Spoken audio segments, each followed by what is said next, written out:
जिनके लहू से ज़मीन लाल थी, जिनके लहू से ज़मीन लाल थी, वे आज़ादी के मिसाल थे।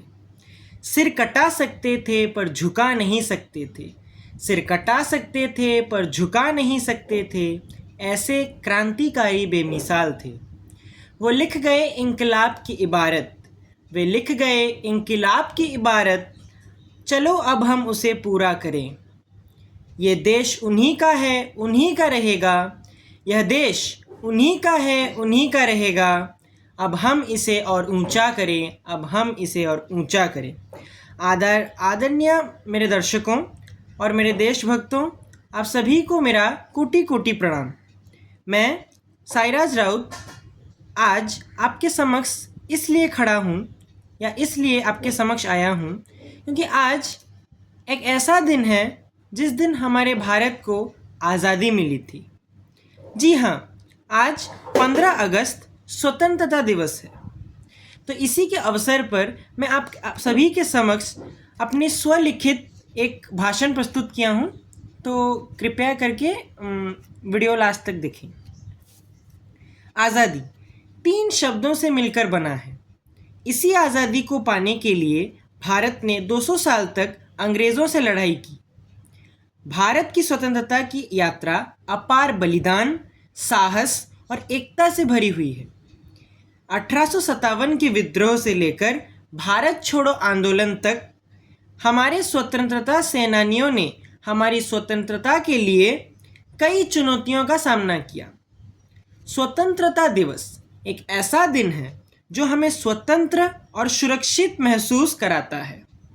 यह हमें हमारे महान नेता की प्रेरक यात्रा, निरंतर संघर्षशील प्रयासों और बलिदानों की याद दिलाता है।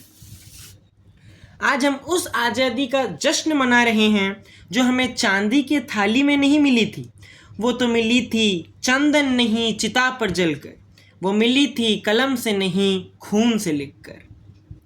क्या तुम जानते हो कि भगत सिंह जब फांसी पर चढ़े थे उनकी उम्र कितनी थी? 23 साल।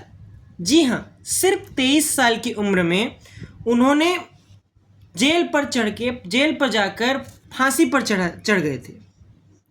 उसी उम्र में आज की युवा इंस्टाग्राम पर फिल्टर्स ढूंढ रहा है। वो जेल में बैठकर इंकलाब के गीत लिख रहे थे। नेताजी सुभाष चंद्र बोस ने कहा था, तुम मुझे खून दो, मैं तुम्हें आज़ादी दूंगा। और लाखों देशभक्तों ने अपनी रगों का खून बहा दिया इस मिट्टी के लिए। चंद्रशेखर आज़ाद, आप सभी को पता होगा, वे भी जब अंग्रेज़ों ने उन्हें पकड़ लिया तो उन्होंने अपने आप को गोली मार दिया। पता है क्यों? क्योंकि उन्होंने कसम खाई थी कि आज़ाद ही जिएंगे और आज़ाद ही मरेंगे। पर क्या आज़ादी सिर्फ हर साल झंडा फहराने से होता है? क्या ये वही भारत है जो उन्होंने सोचा था? हम आज़ाद हैं, पर क्या हम सच में हम जिम्मेदार हैं? आज जब देश को फिर एक क्रांति की ज़रूरत है तो वो बंदूक की नहीं, विचारों की होनी चाहिए। शिक्षा में क्रांति, स्वच्छता में क्रांति और भ्रष्टाचार के खिलाफ भी हमें क्रांति की ज़रूरत है।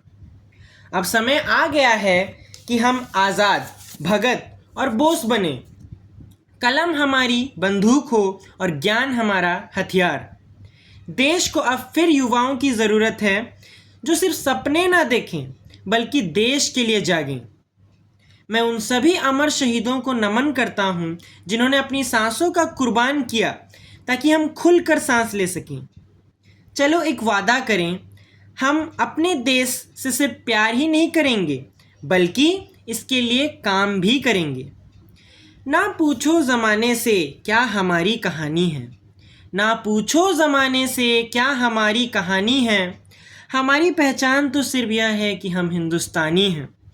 वो तिरंगा लहराएंगे जब तक ये जान है, वो तिरंगा लहराएंगे जब तक ये जान है, इस देश के लिए हर दिन कुर्बान है, इस देश के लिए हर दिन कुर्बान है। जय हिंद, जय भारत, वंदे मातरम। धन्यवाद। अगर मुझसे कुछ ही त्रुटि हुई हो तो कृपया उसके लिए मुझे क्षमा करें और मुझे कमेंट्स में ज़रूर बताएं कि क्या त्रुटि है, अगर त्रुटि हो तो। धन्यवाद।